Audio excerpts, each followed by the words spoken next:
Hoje eu queria fazer uma reflexão sobre a enorme diferença entre historiadores de profissão e escritores e leitores de história. Todas as pessoas, elas podem sim compreender a história e os fatos históricos, emitirem suas opiniões, chegarem às suas conclusões e até escreverem seus textos. A diferença primordial, intrínseca e veemente é que geralmente os escritores de história, eles as escrevem para agradar a um público específico, apresentando uma história mais leve, sutil, mas que muitas vezes são acometidas de erros históricos, o que a gente chama de anacronismos. Essas pessoas curiosas, leitoras de história e bons escritores também, eles não têm o domínio da técnica. A técnica, quem conhece, somos nós, historiadores de profissão que somos formados. O nosso cuidado é com a verossimilhança, é com a análise pontual das fontes, um trabalho que seja verossímil, que tenha preocupação em estar mais próximo da verdade possível. Nós, historiadores, temos um métier de muita análise, de muita reflexão crítica e de muito cuidado naquilo que a gente vai inserir nos nossos textos e nas nossas falas, para a gente não cair na malha do anacronismo e também das inverdades, das incertezas e das enveredas em história.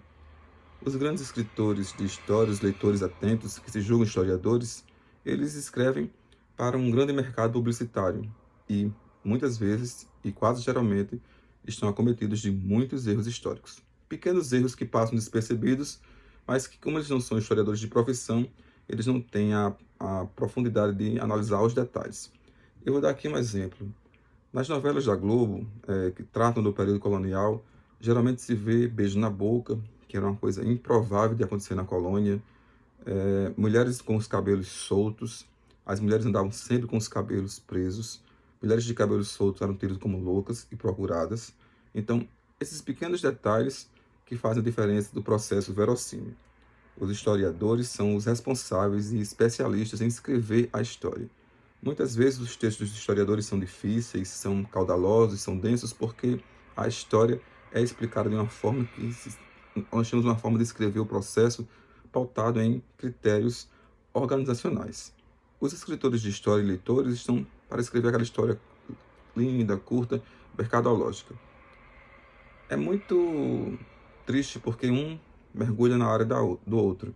Ao mesmo tempo, existem bons escritores, existem bons leitores e pesquisadores que têm uma preocupação, sim, em conhecer as fontes, em ir lá nos detalhes e fazer análises mais profundas. Mas esse métier mesmo é específico nosso, e passamos anos na universidade, nos graduamos, nos pós-graduamos, com esse interesse de compreender à luz das teorias e também das metodologias. E aí me perguntam muito, por que nós citamos tantos autores? Sem a compreensão da teoria da história, não se pode compreender os processos que estão escritos nos livros didáticos, nos livros dos mercados, porque as teorias da história, elas explicam os processos como um todo. E aqui eu vou dar uma explicação e um exemplo claro. O conceito de operação historiográfica de Michel de Certeau, onde nós, historiadores, fazemos, na verdade, uma operação. E também o conceito de lugar social, que é aquele que diz que onde nós estamos pode influenciar ou não a nossa capacidade de sermos agentes multiplicadores do processo.